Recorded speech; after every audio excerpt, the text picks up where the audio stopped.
So hello students, this video serves to help you improve your exam skills because you know exam is coming very soon, so I hope to make use of this time to help you improve your strategy and answer skills so that you can get a better grade in your exam. So this time we'll be using the past paper 2016 and high level, so please get your past paper and mark scheme ready before you watch this video. So hi everyone, today what we are looking at is the Biology High Level Paper 3, and the option will be focusing on option D. Okay, let's start now. Now remember, you have to do section A because it is compulsory. It is only for section B that you can choose the options.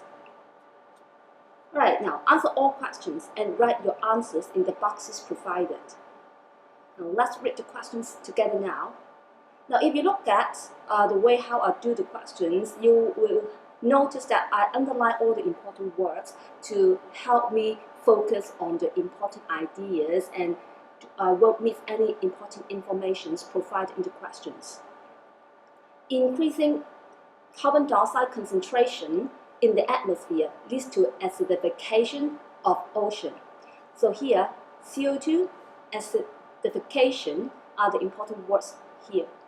Now this in turn reduces the amount of dissolved calcium carbonate. So calcium carbonate, with increasing acidification, the calcium carbonate in water will decrease.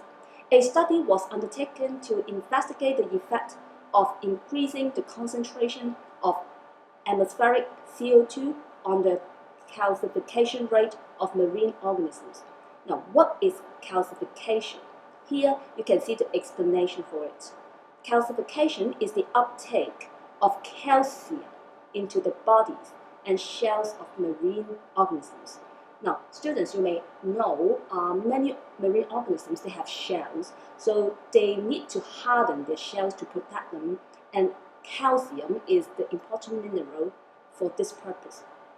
Now, the study was undertaken inside Biosphere 2, a large-scale closed mesocosm. Okay, now the whole study is a result of a mesocosm. If you still remember, mesocosm is a closed study, so you can control all other variables and you just need to look at one independent variable.